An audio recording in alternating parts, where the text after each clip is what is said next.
Shalom saudaraku, hari ini saya akan membawakan khotbah tentang garam dan terang.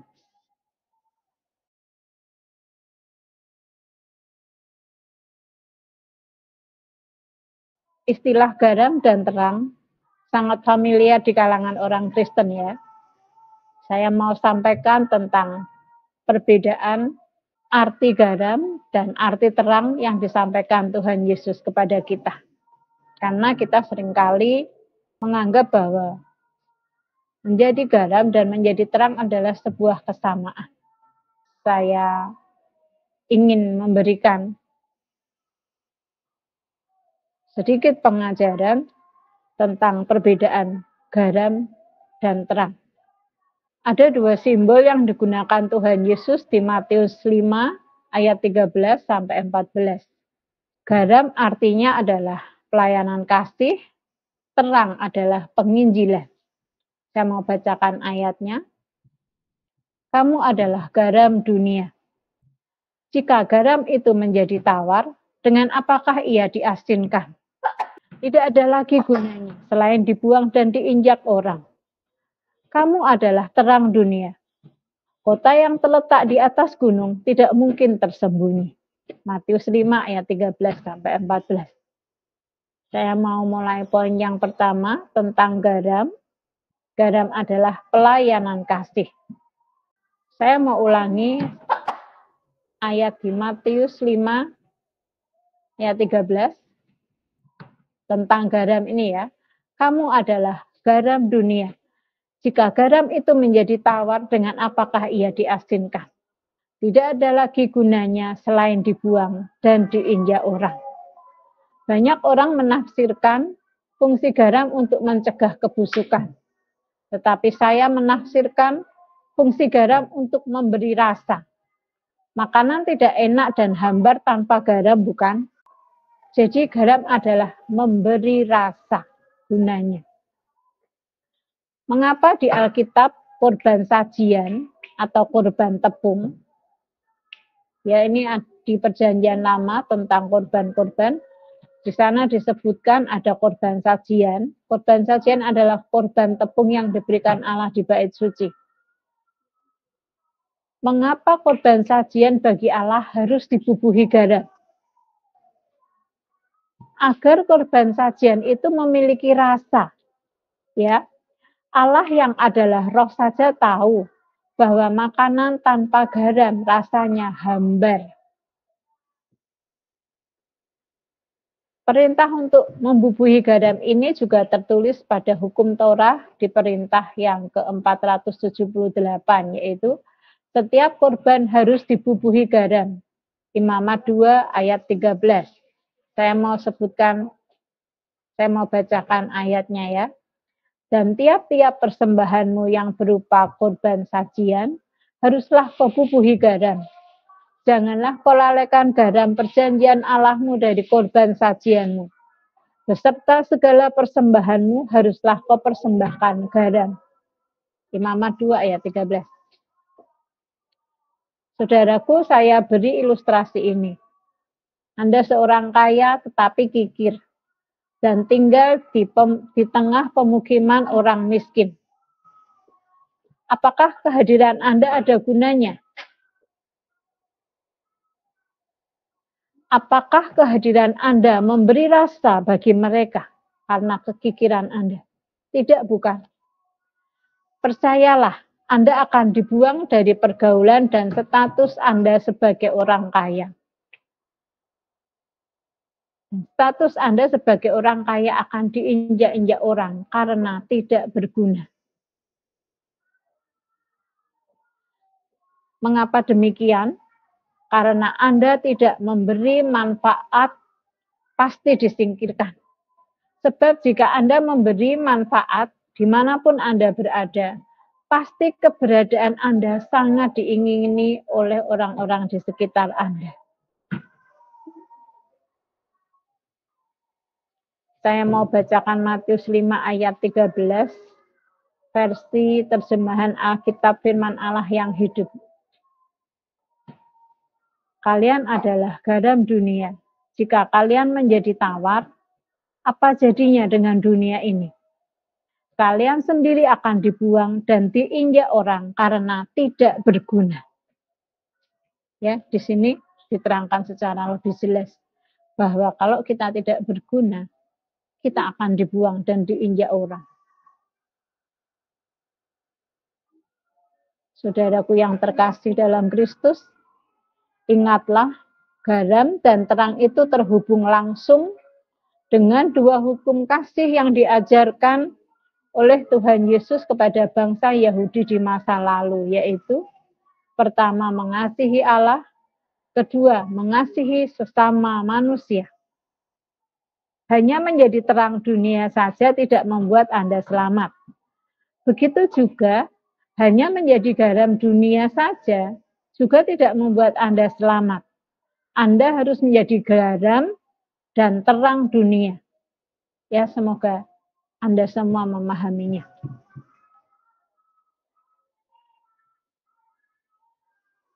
Saya mau bacakan ajaran Yesus tentang kedua perintah ini ya. Kasihilah Tuhan Allahmu dengan segenap hatimu dan dengan segenap jiwamu dan dengan segenap akal budimu. Itulah hukum yang terutama dan yang pertama. Dan hukum yang kedua, yang sama dengan itu ialah, kasihilah sesamamu manusia seperti dirimu sendiri. Matius 22 ayat 37 sampai 39. Saya juga mau beri Anda ilustrasi tentang hubungan garam dan terang. Kalau tadi ilustrasinya tentang garam saja, tapi sekarang saya ingin memberi ilustrasi tentang hubungannya garam dan terang. Ya, misalnya si A punya uang puluhan miliar. Tentu si A akan dikenal sebagai orang kaya raya di lingkungan tempat tinggalnya, bukan? Tetapi si A ternyata kikir. Banyak tetangganya yang miskin datang meminta pinjaman dan bantuan tetapi ditolaknya. Katanya tidak punya uang. Katanya lagi sepi rezeki. Padahal minggu yang lalu baru saja beli 2 mobil mewah. Dengan keadaannya yang seperti itu, lalu si A mencoba menginjili tetangganya tentang ajaran Tuhan Yesus di kitab Injil. Si A berkata, Yesus mengasihi Anda. Anda bisa membayangkan apa respon dari tetangganya. Orang kaya, ada tetangganya datang, mau minta bantuan, katanya tidak punya uang. Lalu tiba-tiba orang kaya itu bilang, Yesus mengasihi Anda. Tentu saja respon tetangganya, mereka akan menolak secara langsung penginjilan yang disampaikan si A tadi.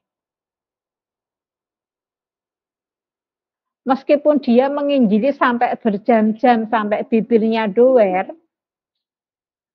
tapi karena yang diinjili atau tetangganya melihat tingkah laku si A itu di dalam hidup bertetangga, penginjilan apapun yang disampaikan si A tidak akan masuk dan ditolak mentah-mentah. Dan sayangnya kadang-kadang hal yang seperti ini terjadi. Justru penginjilan tidak sampai tapi malah mempermalukan nama Tuhan kita. Oh seperti itu toh anaknya Yesus. Oh seperti itu toh seorang penginjil. Itu sungguh memprihatinkan keadaan seperti ini. Dan sekarang kita banyak sekali menemui orang-orang seperti itu. Kalau disuruh menginjili pintar sekali. Berdiri di belakang mimbar pintar sekali. Mau ngasih nasihat kepada orang-orang di sekitarnya pintar sekali. Tapi prakteknya berlawanan dengan apa yang disampaikan. Sungguh hal seperti ini sangat mempermalukan nama Tuhan Yesus. Lebih baik kalau dia tidak bisa menjadi garam. Tidak usah menjadi terang. Daripada mempermalukan nama Tuhan. Mencoreng nama Tuhan kita. Orang gampang untuk mengatakan sesuatu tanpa menjalaninya. Dan itu Tuhan tidak suka. Tuhan muak dengan orang-orang yang seperti ini.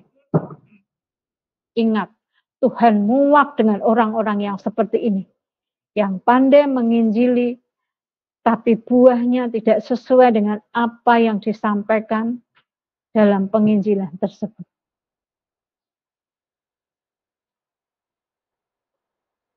Saudaraku, mengapa Yesus meminta Anda menjadi garam dulu, baru menjadi terang dunia? Kenapa tidak diminta untuk menjadi terang dulu, baru menjadi garam? Tadi ayatnya sudah saya sampaikan jelas, jadi garam dulu, lalu baru terang. Sebab manusia itu melihat hidup Anda dulu, baru percaya dengan apa yang Anda katakan. Anda telah melakukan hal A. Lalu kalau Anda mengatakan kepada orang lain melakukan A, misalnya, Anda menyampaikan, Tuhan itu baik dan murah hati. Dan Anda sudah melakukan hal itu sebelumnya, pasti orang yang Anda injili akan menerima itu dengan sukacita. Oh ya benar, nek Tuhan itu murah hati. Orang anak buahnya saja juga murah hati. Oh ya benar ya, kalau Tuhan itu suka mengampuni, menerima seorang pendosa. Orang anak buahnya saja sudah mengampuni kesalahan saya. Ya. Jadi manusia itu melihat hidup Anda dulu, baru akan percaya dengan apa yang Anda katakan. Ya, semoga Anda juga memahami hal ini. Ini sangat penting di dalam sebuah penginjilan tentang garam dan terang yang sering kali orang hanya memahaminya sebagai oh terang dunia harus jadi baik seperti itu toh. Tapi setelah kita mengerti dengan sungguh-sungguh bahwa oh garam itu memberi rasa, oh terang itu menyampaikan kebaikan Tuhan, akan jelas sekali perbedaannya, tapi juga ngerti betapa erat hubungannya kedua hal tersebut. Saudaraku yang terkasih, mengapa dalam agama Kristen Mesianik konsentrasi pada pelayanan sosial bagi anak yatim, para janda dan fakir miskin nantinya? Sebab itu adalah fungsinya sebagai garam dunia. Saya berkata, 1000 ayat di Alkitab pun kalau kita perkatakan kepada manusia, jika manusia melihat tingkah laku kita tidak sesuai dengan kasih Kristus, maka tidak ada gunanya, saudaraku. Setiap orang akan menolak kebenaran yang kita sampaikan. Saya ulangi untuk hal ini, supaya semuanya menjadi paham. 1000 ayat di Alkitab pun, yang kita perkatakan kepada orang lain, jika orang lain melihat tingkah laku kita tidak sesuai dengan kasih Kristus, tidak sesuai dengan pengajaran Kristus, apalagi tidak sesuai dengan apa yang kita katakan, tidak akan ada gunanya. Kita akan ditolak. Bahkan kita akan dibenci, dan lebih parahnya lagi, kita mencoreng nama Tuhan kita, Yeshua HaMashiach. Camkanlah hal ini.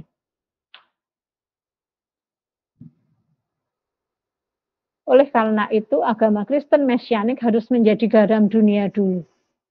Apa artinya tadi menjadi garam dunia? Adalah memberi rasa, membawa manfaat, barulah menjadi terang dunia atau menyampaikan kebenaran. Terkadang, satu tindakan nyata melebihi 1000 kata-kata. Benar kan, saudaraku? Satu tindakan nyata, satu tindakan kebaikan melebihi 1000 ayat yang kita sampaikan. Maka berhati-hatilah dengan ini.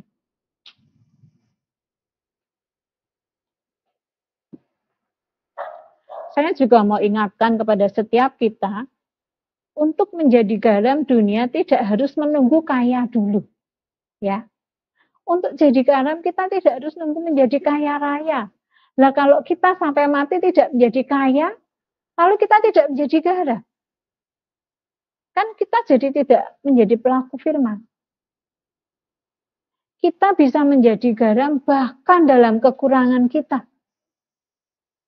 Banyak kok yang bisa kita berikan, tidak harus uang. Bisa beri makan, bisa beri pakaian bekas, bisa beri tempat berteduh, bisa beri senyuman yang tulus, bisa berikan pelukan yang hangat bagi yang sedang bersedih atau yang sedang mengalami luka batin. Dan masih banyak hal yang bisa kita lakukan untuk kita menjadi garam, untuk kita memberi rasa, untuk kita menjadi orang yang berguna. Percayalah, satu tindakan yang baik melebihi 1000 ayat-ayat indah dalam Alkitab. Jadi jangan dibalik. Kita ngomong sampai berbusa-busa, tapi tindakannya nol. Maka ayat-ayat tadi hanya menjadi busa yang menguap hilang. Jenis pohon dapat dikenali dari buahnya. Orang tidak akan keliru membedakan pohon anggur atau pohon ara dari semak duri. Demikian pula kita dikenal dari perbuatan kita, dari sikap kita, dari kelakuan kita, dari perkataan kita. Apakah kita orang yang sopan? Apakah kita pembohong? Apakah kita pencuri? Ataukah kita pemungut cukai?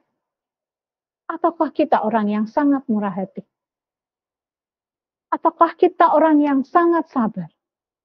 Ataukah kita orang yang suka mengampuni? Itu seperti orang melihat apakah itu pohon anggur ataukah semak duri, ataukah itu pohon mangga ataukah semak duri, akan jelas terlihat di mata orang lain. Matius 7 ayat 17. Demikianlah setiap pohon yang baik menghasilkan buah yang baik, sedang pohon yang tidak baik menghasilkan buah yang tidak baik. Kalau buah kita tidak baik, bagaimana orang tertarik mau makan buah itu? Melihat saja malas. Jadi begitu eratnya arti garam dan terang dalam sebuah pengajaran. Tuhan Yesus tidak menyampaikannya secara terpisah. Jadi garam saja atau jadi terang saja. Karena keduanya memang sangat hubungannya adalah karena keduanya seperti memiliki hubungan sebab akibat. Saat kita berbuat baik, saat kita menjadi garam, maka terang itu dapat dilihat orang. Jadi ini seperti sebuah hubungan sebab akibat. Maka Tuhan kita yang luar biasa tidak menyampaikan, kamu jadi garam saja ya, atau kamu jadi terang saja ya. Saya berharap dengan mengenal apa arti itu garam dan terang dan hubungannya juga bisa memotivasi kita untuk membaca firman itu lebih teliti. Jangan kayak baca koran. Dipahami, dibaca pelan-pelan, mohon tuntunan Roh Kudus. Jadi kita bisa memahami kata per kata. Karena setiap kata per kata, sungguh Tuhan telah menyampaikan banyak pesan di dalam Alkitab itu. Ya, itu tadi adalah pertama tentang garam. Lalu yang kedua, saya juga mau sampaikan tentang terang atau penginjilan. Matius 5 ayat 14. Kamu adalah terang dunia. Kota yang terletak di atas gunung tidak mungkin tersembunyi. Untuk menjadi terang atau pelita, kita sendiri harus memiliki pelita itu. Menyalakannya, membawa pelita itu bersama diri kita kemanapun dan dimanapun kita berada. Sehingga setiap orang akan melihat cahaya kita seperti kota yang terletak di atas gunung. Benar tidak? Apa itu terang? Terang adalah pengajaran kebenaran. Di mana kita bisa mendapatkan terang itu? Tentu saja dari Alkitab yang ditulis oleh para nabi dan para rasul. Sebab Allah mengajarkan kebenaran melalui utusannya, yaitu para nabi. Dan juga melalui putranya, Tuhan Yesus Kristus. Saat kita baca firman dengan sungguh-sungguh dan dengan tuntunan Roh Kudus, kita itu seperti sedang mendengarkan Allah berkata-kata. Itulah pelita kita. Itulah terang kita. Di dalam Alkitab, pelita itu dilambangkan dengan menoreh atau 7 kaki dian. Dari 7 kaki dian melambangkan 7 roh Allah atau Roh Kudus. Saya berharap bagi Anda yang belum tahu apa itu menoreh adalah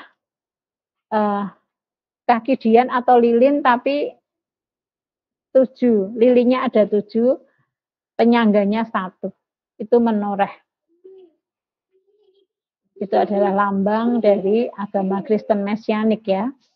Lambang dari Roh Kudus. Mengapa seperti itu? Karena Roh Kudus menuntun langkah kita agar tidak melenceng dari jalan kebenaran Allah. Saya mau bacakan di Wahyu 4 ayat 5. Dan dari tahta itu keluar kilat dan bunyi guruh yang menderu.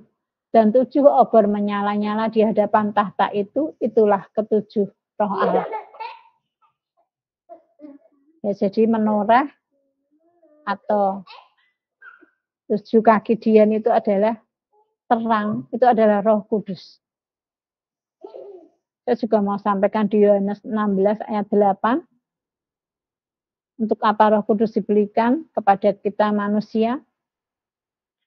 Dan kalau ia datang, ia akan menginsafkan dunia akan dosa, kebenaran dan penghakiman. Jadi kalau mau menjadi terang, menjadi seorang penginjil, kita juga harus mengenal kebenaran itu bukan dari kata orang, tapi dari kata diri kita sendiri. Bagaimana dari kata diri sendiri? Karena sudah mengalami kasih Tuhan secara pribadi. Karena sudah mengenal Tuhan secara pribadi dalam setiap mukjizat yang kita rasakan. Saya percaya kok setiap dari kita pasti sudah pernah merasakan pertolongan Tuhan. Itu adalah kasih Tuhan secara pribadi atau kita mengalami perjumpaan pribadi dengan Allah. Saat kita pernah mengalami itu, kita bisa mengatakan Tuhan bukan dari apa kata orang, tapi dari pengalaman hidup kita sendiri. Ibarat kata ya, kalau mau jualan, kita itu harus punya knowledge atau ilmu pengetahuan dari produk yang akan kita jual. Mau jual sepatu juga harus ngerti kekuatannya seberapa, estetiknya seperti apa, kenyamanannya seperti apa. Begitu pula misalnya mau jual mobil, keamanannya seperti apa, kenyamanannya seperti apa, prestisnya setingkat apa, itu harus dikuasai knowledge seperti itu.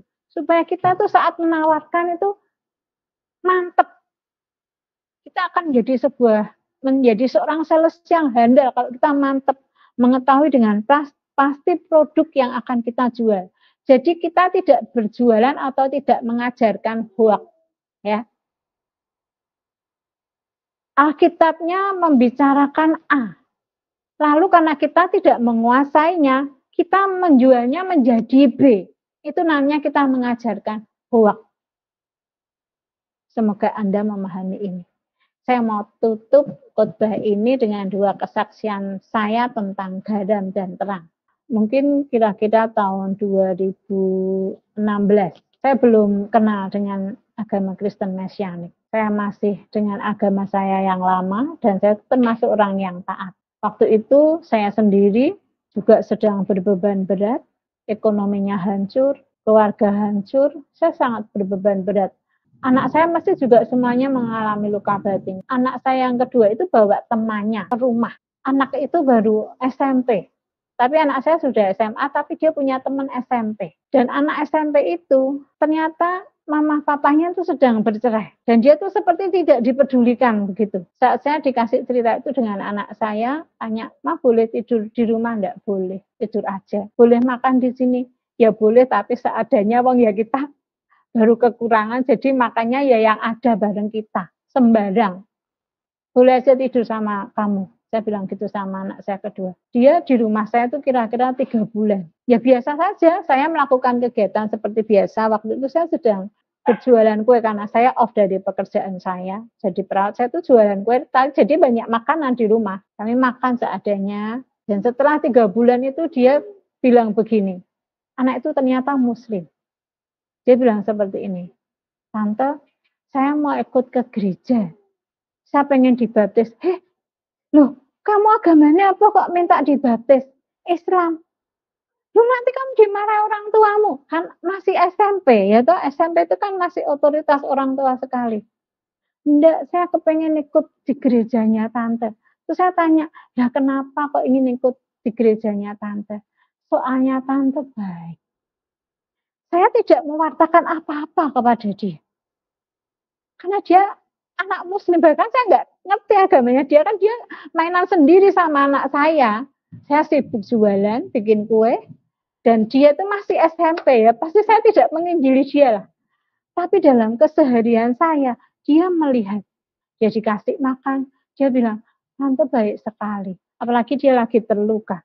Dia merasa mendapatkan tempat berteduh, tempat makan. Saya kadang juga peluk dia.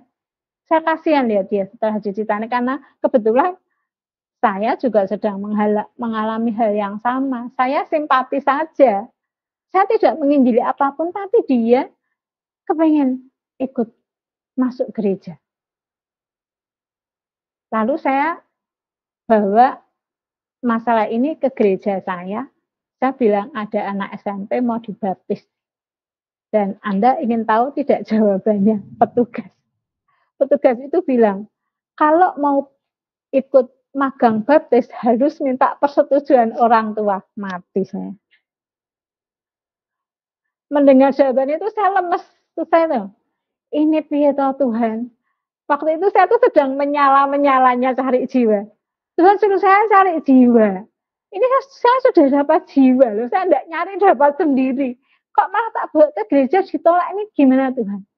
Tuhan bilang, bawa ke gereja lain. Akhirnya saya bawa ke gereja Kristen. Hanya 1 minggu langsung dibaptis. Dan saat itu juga saya tuh ikut dibaptis itu selam. Karena saya belum baptis selam. Saya dan anak-anak saya semuanya satu keluarga ikut baptis selam di gereja itu. Kan kalau di gereja Kristen itu gampang ya. Cuman seperti ditanya jawab, lalu diajak penyembahan, sekitar 1 jam atau 1 jam lebih, lalu dibaptis. Saya bilang sama Tuhan, Tuhan, saya sudah melakukan bagian saya, dan untuk selanjutnya, biar Roh Kudus yang bekerja. Karena habis itu setelah 3 bulan, dia pergi dari rumah saya, lalu mulai ikut neneknya, sekolah pindah atau bagaimana, saya juga tidak follow up dia lagi, tapi saya bilang, Tuhan aku sudah lakukan bagianku, mencari jiwa dan kuberikan kepadamu, dan ditolak di gerejaku, dan engkau bilang harus bawa ke gereja lain, sudah aku bawa. Selesai, itu kesaksian yang pertama. Itu saya mau kasih tahu bahwa 1000 ayat tidak akan berguna tanpa satu perbuatan baik. Dan ini kebalikannya, saya tidak ngomong apa-apa. Dan saya merasa tidak melakukan perbuatan baik sih, biasa saja. Wong orang nampung anak itu saya biasa. Dan ternyata itu menjadi seperti ribuan kata-kata masuk ke telinganya. Roh Kudus yang bekerja, bukan saya. Saya hanya bersaksi itu saja. Dan satu lagi, saksian saya yang kedua adalah, ini juga tentang orang Muslim, sama juga. Saya juga waktu itu tidak dalam keadaan baik-baik saja. Karena saya bukan orang baik ya saudara-saudara. Saya bisa khotbah di sini bukan karena saya orang baik, tapi karena saya sudah mengalami banyak hal yang Tuhan sudah membuat hancur hidup saya karena saya tidak baik. Maka kalau saya sekarang bisa duduk di sini, bilang kepada saudara-saudara tentang semua yang saya alami adalah sebuah kesaksian bahwa Tuhan itu baik. Kalau saya tidak dihukum Tuhan, saya tidak akan bisa khotbah di sini malam ini. Yang saya mau cerita, satu lagi adalah teman saya. Kali ini adalah orang yang lebih tua dari saya. Dia sahabat saya, dia pakai jilbab juga. Waktu itu dia juga mengalami kesulitan ekonomi, bahkan sampai membayar kontrakan itu tidak bisa. Waktu itu saya juga kontrak, saudara-saudara. Saya belum punya rumah, karena rumah saya juga sudah terjual, karena saya waktu itu hancur-hancuran ekonomi saya. Saya juga nggak tahu Tuhan kenapa saya lagi begini, saya dihadapkan dengan orang-orang yang mengalami peristiwa seperti saya. Tapi saya menyadari, saya sedang dihukum, saya harus berbuat baik supaya hukuman saya cepat selesai. Saya waktu itu sudah memahami hal itu. Saya belum kenal Kristen Mesianik. Jadi ya, apa yang saya sampaikan ya yang standar-standar saja. Saya lebih banyak ke menjadi garam daripada saya ke penginjilan. Lalu saya bilang ke teman saya, dia dengan anaknya ya wanita, anaknya juga wanita.